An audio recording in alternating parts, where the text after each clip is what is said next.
رسول اکرم صلی اللہ علیہ وآلہ وسلم نے فرمایا، ان موقعوں پر دعا مانگو، رد نہیں ہوگی۔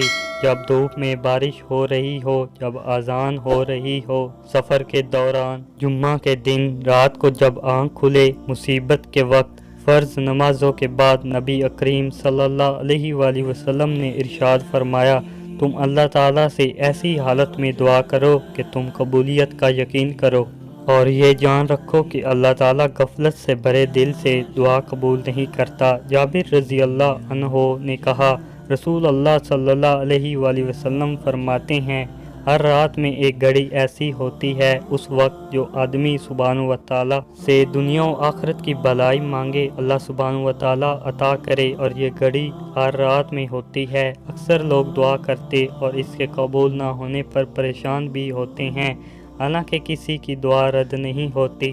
اس کی قبولیت کا ایک وقت مقرر ہوتا ہے۔ سورۃ البقرہ میں اللہ تعالیٰ کا فرمان ہے کہ جب میرے بندے میرے بارے میں آپ سے سوال کریں تو آپ کہہ دیں کہ میں بہت ہی قریب ہوں، ہر پکارنے والے کی پکار کو جب بھی وہ مجھے پکارے قبول کرتا ہوں۔ اس لیے لوگوں کو بھی چاہیے کہ وہ میری بات مان لیا کریں اور مجھ پر ایمان رکھیں، یہی ان کی بھلائی کا باعث ہے۔ حدیث مبارکہ میں دعا کی قبولیت کے کئی اوقات کا ذکر کیا گیا ہے کہ مسلمان ان اوقات میں دعا کریں تو قبول ہوتی ہے۔ ان میں سے چند اوقات کا یہاں ذکر ہے۔ حضرت ابو ہریرہ رضی اللہ عنہ سے مروی ہے کہ نبی کریم صلی اللہ علیہ وآلہ وسلم نے فرمایا کہ انسان اپنے رب کے سب سے زیادہ قریب سجدے کی حالت میں ہوتا ہے، اس لیے سجدے میں دعا کثرت سے کیا کرو۔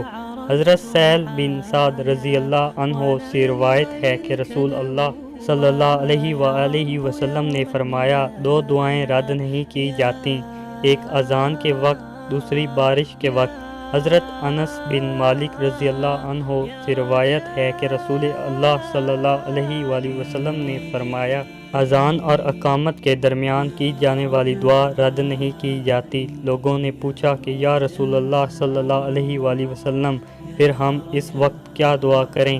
آپ صلی اللہ علیہ وآلہ وسلم نے فرمایا، اللہ تعالیٰ سے دنیا اور آخرت کی عافیت مانگا کرو۔ حضرت ابو ہریرہ رضی اللہ عنہ سے روایت ہے کہ رسول اللہ صلی اللہ علیہ وآلہ وسلم نے فرمایا، جب امام آمین کہے تو تم بھی آمین کہو، کیونکہ جس کی آمین فرشتوں کی آمین کے موافق ہو جائے گی تو اس کے پچھلے گناہ معاف کر دیے جائیں گے۔